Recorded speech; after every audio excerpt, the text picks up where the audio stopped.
Welcome to the Sport on Pulse. I'm Gary Al Smith. So, like Gifty signposted, Asamoah Gyan is trending once again. It's been about 22 hours since he issued a statement that he was recusing himself from the national team and, more importantly, retiring altogether. It's been a dramatic last couple of hours as we have confirmed that the president of Ghana, Nana Akufo-Addo, is weighing in on the situation, to put it mildly. We understand that Kwesi Appiah will be going to see the president, or has already seen the president, but we also know that Asamoah Gyan will be speaking to the president. He is inviting Kwesi Appiah, and Asamoah Gyan will also be speaking to him. We don't know to what extent this will be because, I mean, quite clearly, Asamoah Gyan has issued a statement saying what he wants to do, and he's gone. Is it that the president wants him back or is trying to change his mind? And most importantly, how will Kwesi Appiah take it? Assuming it was prevailed on Asamoah Gyan that he should return. Hans Mensando is here with me in the studio.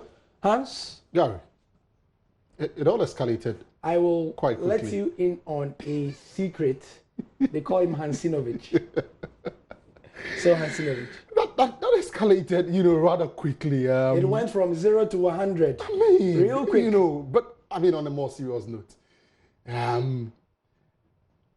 for Gyan, you can do all the analysis and draw the conclusions, but bottom line is that it was his decision and he's made it. I think that we have to allow it to go. We have to move on. And I'm starting to sound like a broken record already because my position on Gyan's inclusion in this whole AFCON, campaign is well known. Again, I think that Kwesi Appiah's handling of the entire situation, if reports that we've been having are anything to go by, hasn't been the best. He's shown a lack of tact, if you like. It's a very complicated situation as it is because of the perceived factions in the Black Star setup.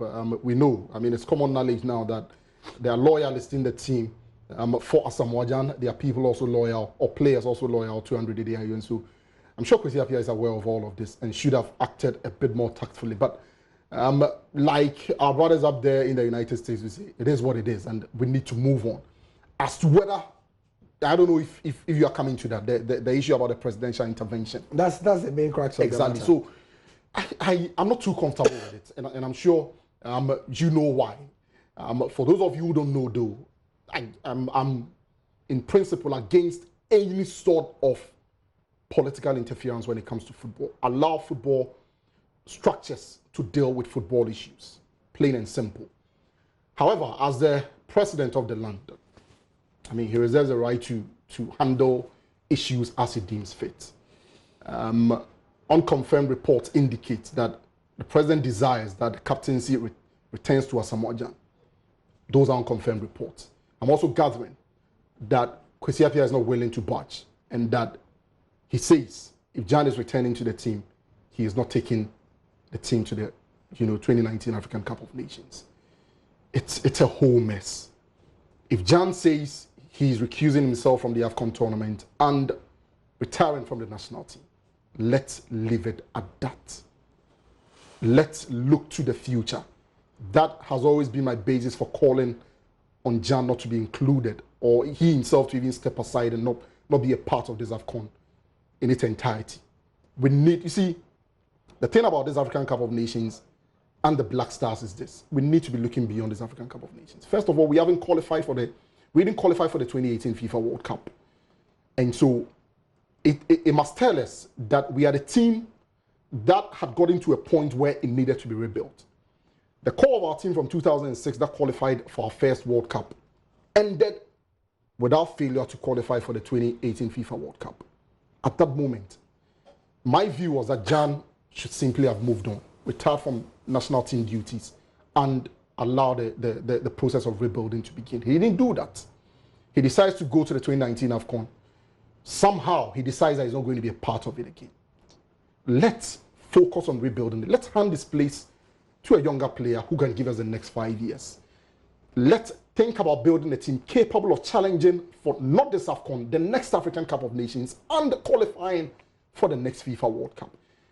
Those things are very, very important. The thing about us is that we take too long in making some of these decisions. Look, you don't win a major tournament by preparing 6 months ahead or 3 months ahead or after qualifying. You win a major tournament by having a medium to long-term plan. You understand me? We haven't done that. Part of that process is to win off or, you know, phase out certain, in quotes, older players and then bring in fresher legs. Gyan was one of those players. Thankfully, he says he won't be a part of the team anymore. Why the fuss, really? For Kwesi Appiah, if he says, if he decides, if the reports we are getting is true, and decides not to budge, stand his ground, that he won't be taking the team to the 2019 AFCON if Gyan returns to the team, I will back him, because you see, it's key. It sends a wrong message.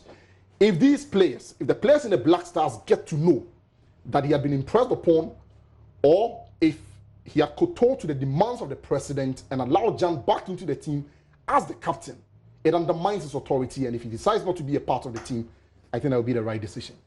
Thank you, Hans. And it's a developing story, as we like to say in our business. We'll see what meetings with the president bring up. That's the sport for now. I'm Gary Smith. I should be here at 8:30 to bring you updates on that very interesting situation.